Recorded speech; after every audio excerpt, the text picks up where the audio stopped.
The chamber is silent, except for the faint scratch of iron on stone. 12 pairs of slippers lie in a heap, leather soles shredded, silk ribbons torn. The locked door groans on its hinges as the king enters, lantern raised. His daughters stand in line, eyes downcast, shoes ruined yet faces flushed as if they had been dancing all night. But how? The sentries swear the door never opened. Tell me where you're watching from and what time it is there. Drop it in the comments. If you're into this kind of deep dive, tap like and subscribe. The story we think we know begins in close darkness. Every evening, 12 princesses are led into their chamber. The door is barred, guards posted, yet by dawn their slippers are worn through, as though they had crossed mountains of stone. The king, bewildered, declares a challenge. Whoever uncovers the secret may marry one of his daughters and inherit the throne. Fail and face death. A parade of princes try. Each spends 3 nights under watch. Each fails. They see nothing but silence. 12 women sleeping peacefully in their beds. The gallows fill. But then comes a soldier, weary from war, armed not with gold but cunning. An old crone in the forest gives him a cloak of invisibility and a warning. Do not drink the wine they offer. On the first night he pretends to sip, and as the princesses fall asleep, he drapes the cloak around his shoulders. He follows. The scene is pure enchantment. At midnight, the eldest taps the floorboard, and a secret stairwell yawns open. The smell of damp earth and moss wafts upward. Torchlight flickers on spiral stone. One by one they descend, gowns trailing, laughter echoing. The soldier pads silently behind, counting steps. Below is no prison, but a palace. An underground kingdom glimmers with groves of silver, then gold, then diamond trees. Branches tremble as the princesses brush past, leaves falling with a crystalline chime. Across a black lake they sail in boats, rowed by 12 princes, silent, pale figures who ferry them to a ballroom. Harps and lutes strike up, tables groan with venison and ale. All night, the princesses whirl in wild abandon until the leather of their slippers splits. By dawn they creep back, gowns untarnished, shoes destroyed, cheeks burning with forbidden joy. Night after night the soldier follows. He snaps a twig from the silver trees, hides a golden goblet beneath his cloak. He listens, he memorizes, he waits. At last, on the 3rd morning, he presents his proof to the king. He lays down the broken branch, the goblet, and the truth. Your daughters are dancing in the kingdom beneath the earth. The hall goes still. The princesses collapse in tears. Their secret is no longer theirs. The king keeps his promise. The soldier chooses the eldest, a grim marriage rather than a love story, and the underground palaces vanish forever. We are left with questions. Why 12? Why dancing? Why the threat of death for failure? The version most of us know comes from Jacob and Wilhelm Grimm, who in 1812 published it as tale number 133, Die zertanzten Schuhe, literally, the shoes dance to pieces. But their text was not the beginning. Here's where the ground shifts beneath our feet. Scholars argue the trail does not end in Germany, but reaches back centuries, perhaps millennia. Some say the roots twist down to Bronze Age myths of dream journeys and underworld descents, traditions 4,000 years old. Could it be that the soldier following 12 women through a hidden staircase is only the latest mask of a story as old as civilization itself? And if so, how did it travel? Who carried it? And why does it survive? Picture the year 1812. Napoleon marches across Europe, printing presses thunder, and in the quiet towns of Hesse, 2 brothers gather folk tales whispered by peasants and nurses. Jacob and Wilhelm Grimm release the first edition of Kinder- und Hausmärchen, and nestled among its pages, as tale number 133, appears Die zertanzten Schuhe. The shoes dance to pieces. The Grimm's version is stark. No comic relief, no softened edges. Fail the trial, lose your life. Succeed, marry a princess. It is a narrative of high stakes and iron rules, echoing the legal mind of Jacob and the philological rigor of Wilhelm. But even in this moment, the tale is already older. Earlier, echoes surface in Italy. In the years 1634 to 36, Giambattista Basile publishes the Pentamerone in Naples, a labyrinth of Neapolitan fairy tales. In its pages, scholars spot precursors, enchanted journeys by night, secret palaces beneath the earth, young heroes who must unravel forbidden wanderings. Les Tres Cêtres. The Three Citrons describes nocturnal passages into magical realms, a foreshadow of the 12 princesses' descent. Oral traditions swirl behind the print. Jack Zipes, in 2001, argues that Germanic and Slavic storytellers carried versions of the tale through the 17th and 18th centuries. Soldiers returning from the 30 Years' War may have spread them, whispering of hidden staircases and nightly escapades, though no manuscripts survive. The printed text fossilizes what had already lived by firelight for generations. After the Grimms, retellings multiply. Charles Dulin reimagines the story in 1871 as Les Douze Princesses Dansantes in his Contes de ma mère Loyer avant Perrault, aligning the tale with French salon taste. In England, Andrew Lang translates it for The Red Fairy Book in 1890, smoothing the harsher threats and aiming for Victorian children. Each new printing erodes a little danger, trims a little blood, but the darker heart lingers.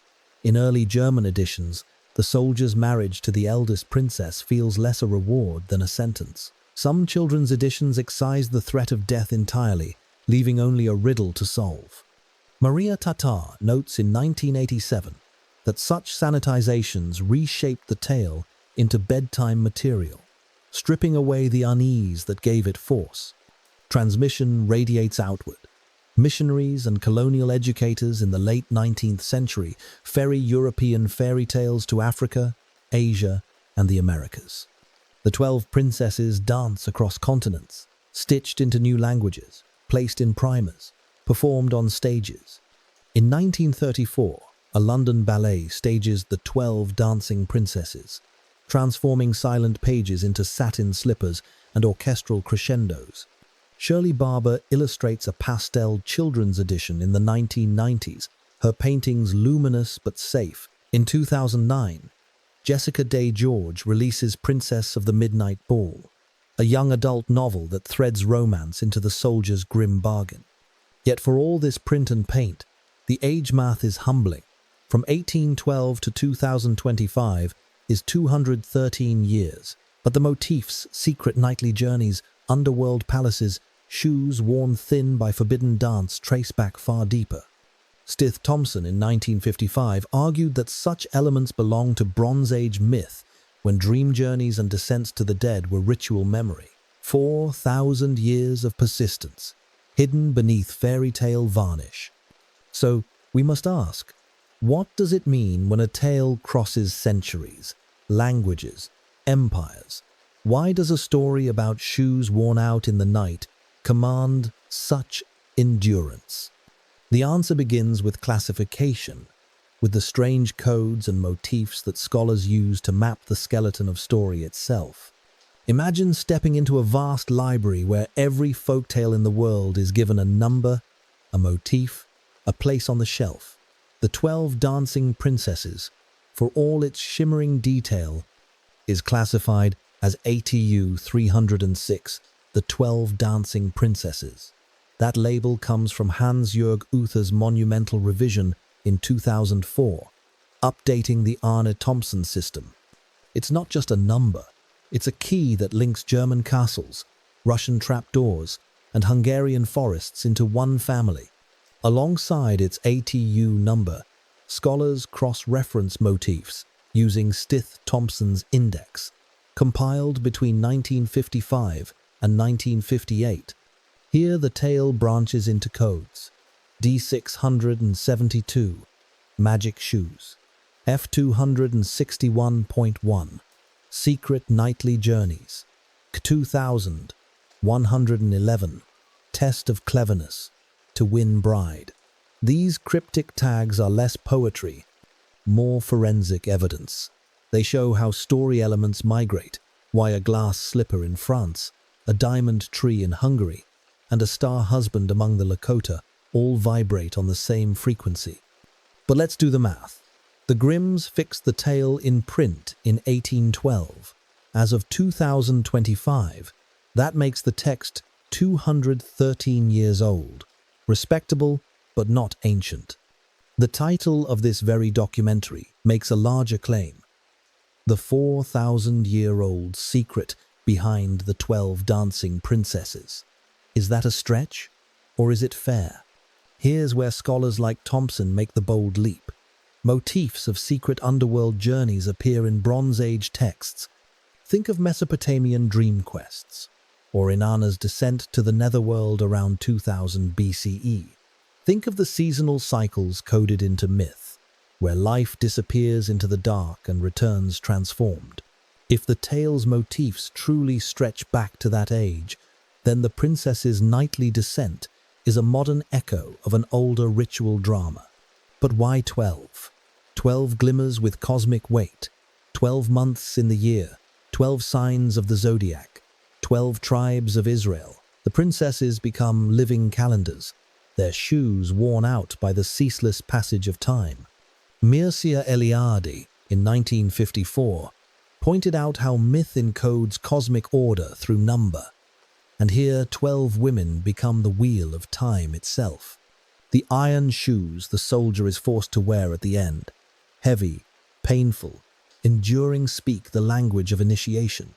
Max Luthi, in 1986, argued that such ordeals are ritual markers. The boy becomes man. The outsider becomes insider.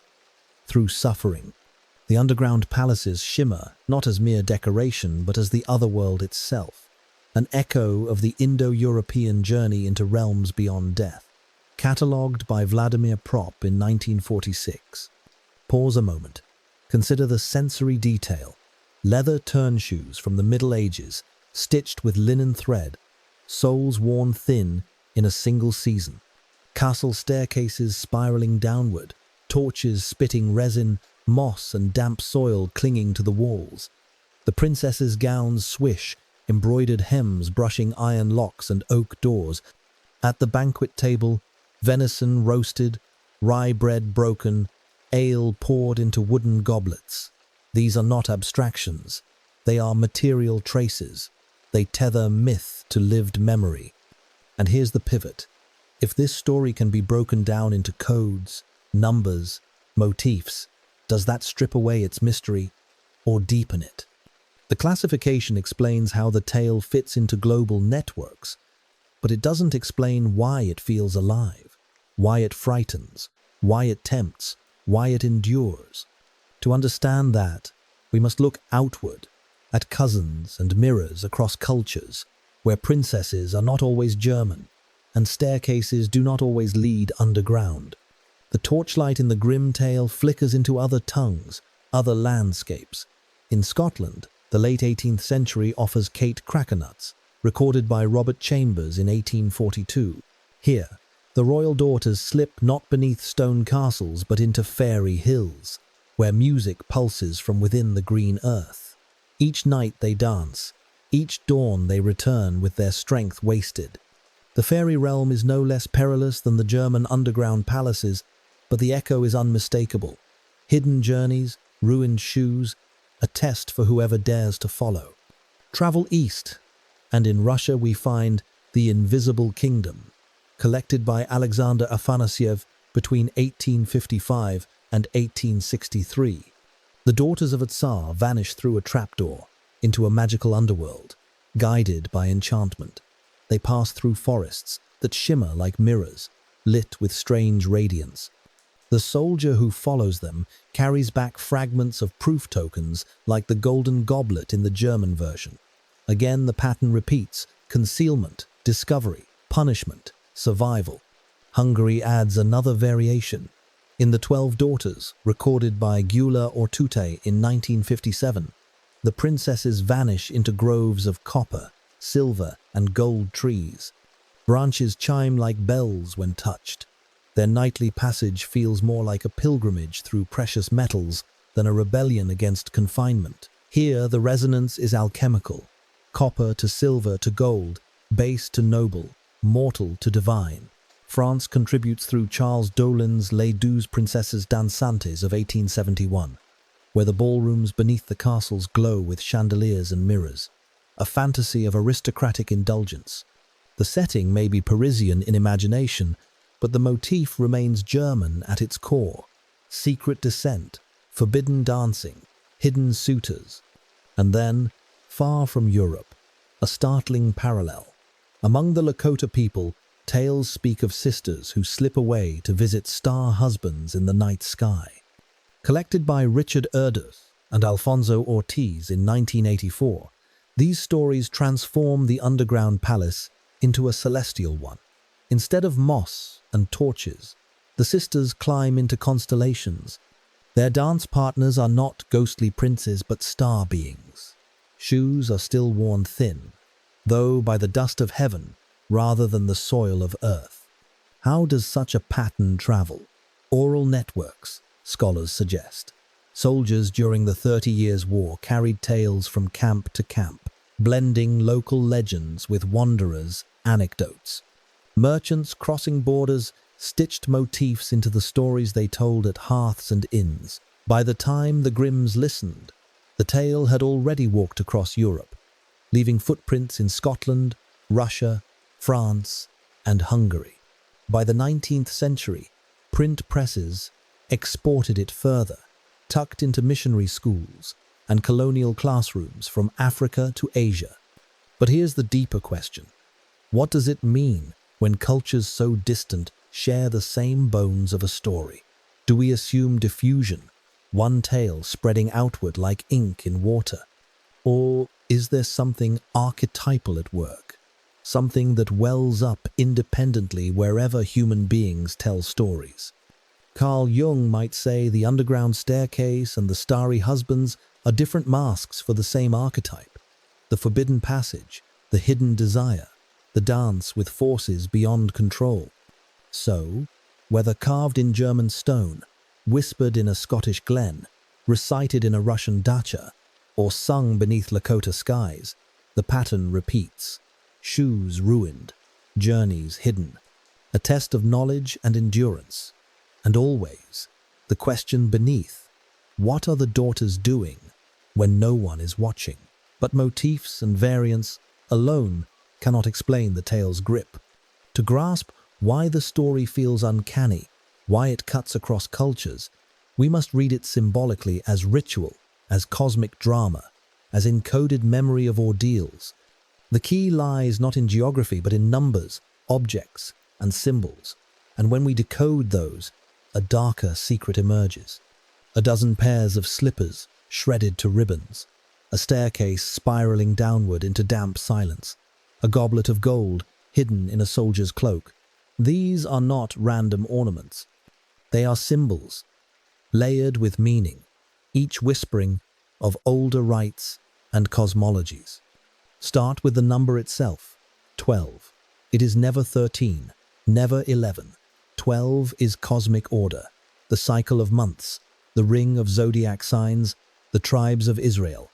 Mircea Eliade, writing in 1954, observed how myth uses number to encode time. The princesses become a living calendar, their shoes destroyed each night by the ceaseless march of days. Their secret dance is not only rebellion, it is the ticking of the universe. Then there are the shoes. The German title, Diese tanzten Schuhe, translates literally to The Shoes Dance to Pieces. Stith Thompson tagged this as motif D672 magic shoes. Shoes embody journey, agency, freedom. To wear them thin is to push beyond boundaries, to cross thresholds. In medieval Europe, leather turn shoes often lasted only months before replacement. Imagine 12 pairs, ruined overnight, and the expense this implied. The material fact amplifies the metaphor. Joy and rebellion consume resources, leaving traces impossible to hide. The iron shoes forced upon the victorious suitor are another layer. Heavy, painful, unyielding, they signal initiation through endurance. Max Luthi in 1986 interpreted this as the ordeal that transforms the soldier into a legitimate husband. It is not triumph but trial, not romance but ritual suffering. The underground palaces themselves echo Indo-European myths of the otherworld. Vladimir Propp in 1946 identified recurring patterns. Heroes descend to gain knowledge, cross enchanted groves, and return transformed. In the Hungarian variant, forests of copper, silver, and gold shimmer like alchemical stages: base, intermediate, perfected. This is metallurgy turned myth, an echo of Bronze Age rituals where smelting itself symbolized death and rebirth. And the dance? It is joy, but also taboo. Marina Warner, in 1994, read the nightly revels as female agency expressed in secret. The princesses disobey paternal authority, finding liberation in rhythm and music.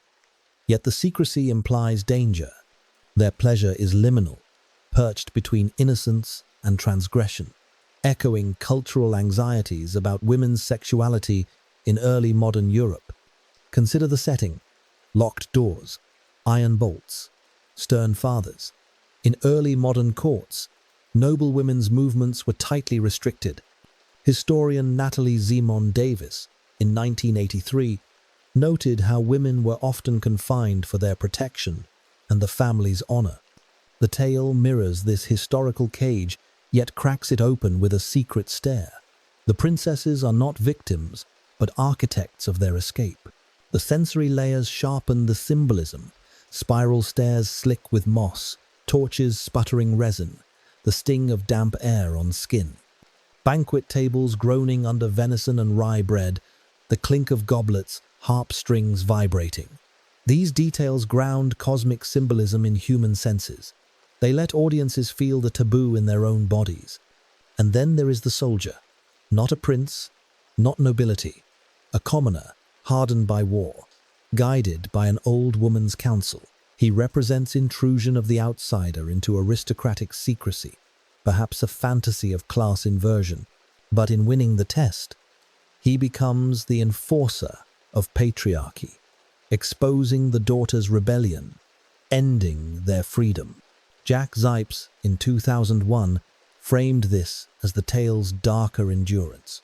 It encodes social control, punishing women's autonomy even as it celebrates their defiance. So what do we make of these symbols? Calendar numbers, iron shoes, underground palaces, forbidden dances.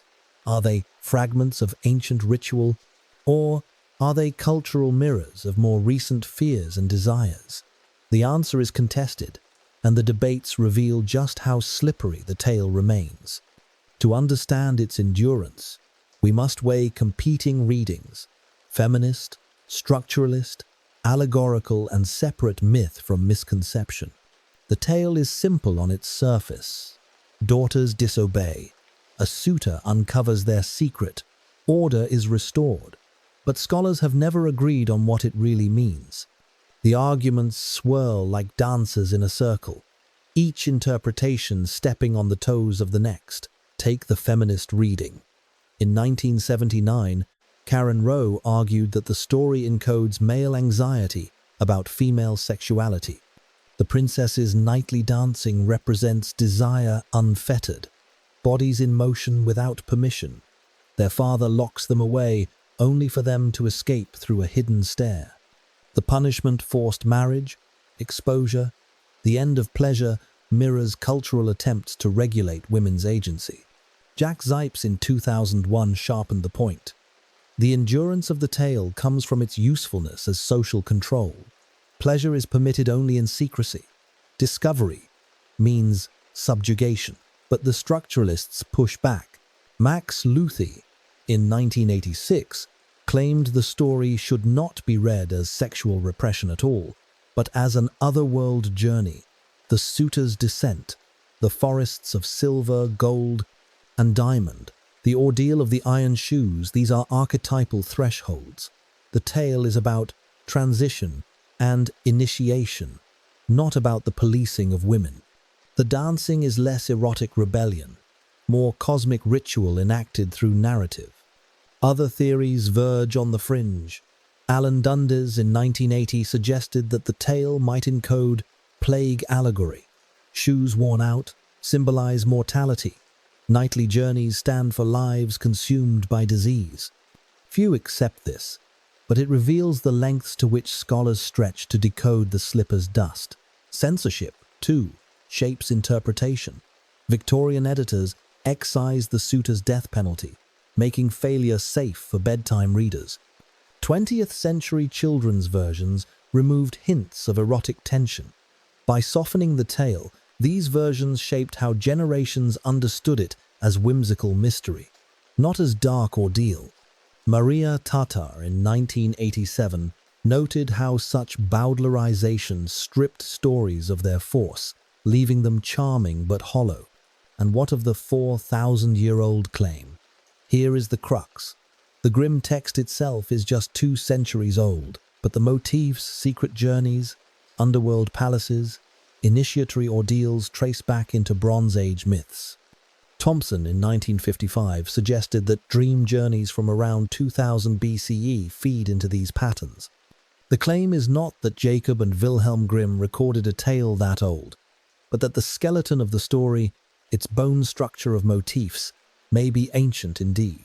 The nuance is essential. A living tale is young. Its motifs are primordial. Then there is the question of diffusion versus independent invention. Did the story spread along soldier routes and trade roads, mutating as it traveled? Or do humans everywhere imagine hidden passages and forbidden revels? The Lakota parallels complicate the map.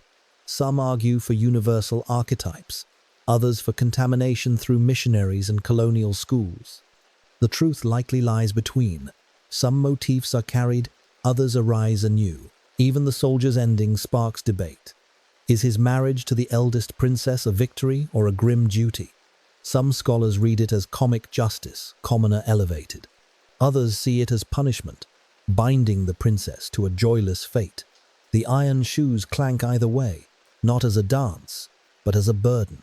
So where does that leave us? The tale resists capture.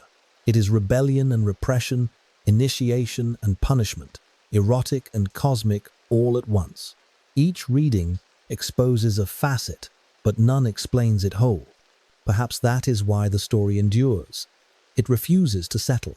But if we step back, away from the debates, what we see is this human memory persists in stories longer than in stone.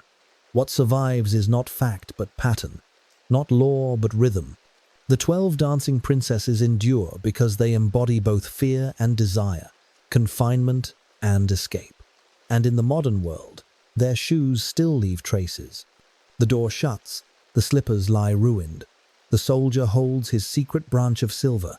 The tale seems finished, but it isn't. The 12 dancing princesses refuse to die because they are more than a fairy tale. They are a mirror of human longing for escape, for rhythm, for worlds beyond the locked door. Psychologists suggest that what grips us is the cycle: secrecy, discovery, punishment. Children feel it in miniature. Who hasn't hidden a joy from a parent, or stretched the night past its permitted hours? Adults feel it too, in the dance of forbidden desires, the quiet rebellion against rules that confine. The story whispers that even locked chambers have trapdoors, that freedom is always just a stair away, though it may cost you everything. Culturally, the endurance comes from adaptability. In the 19th century, Andrew Lang softened it for children. In 1934, London audiences saw it danced as ballet, satin slippers striking wooden boards instead of stone stairs. In the 1990s, Shirley Barber's illustrations cast it in pastel light, safe and sweet. In 2009, Jessica Day George rewove it into a young adult fantasy, layering romance onto the soldier's grim bargain. Each generation remakes the dance to its tempo, but the steps remain the same. And yet, beneath the sugar coating, the darkness persists. Every retelling carries the undertone of punishment, of secret pleasure discovered. It is this tension, joy versus control, that keeps the tale alive. Remove it, and the story collapses into fluff. Keep it, and the dance goes on. Why 12? Because we need order. Why shoes? Because every joy leaves a trace. Why the suitor's ordeal? Because transformation requires pain. The tale survives not because it answers these questions, but because it keeps asking them. Modern echoes stretch farther. From Disney musicals that skirt around similar motifs, to fantasy novels where hidden portals lead to enchanted balls, to films that frame adolescence as a descent into secret nightlife. Even fashion nods to the imagery. Shoe collections called Midnight Dance, perfumes named 12. The cultural afterlife of the tale is as restless as the princesses themselves. But here's the unsettling twist. Strip away the lace and brocade, and what remains is not a fairy tale at all. It is an old memory of human beings sneaking past the locks of power to taste freedom in the dark. The Bronze Age dreamer, the medieval daughter, the modern teenager, all leave their shoes worn thin in the pursuit of life beyond the rules. The story endures because the desire endures. And so, when you hear the scrape of shoes on stone, when you see laces frayed by secret journeys, remember, the dance has not stopped. It never will. We're only scratching the surface. The next case is even stranger. The tale of Bluebeard hides a 2,500-year-old secret of its own. Subscribe before it drops, because you won't want to miss what's behind that locked door.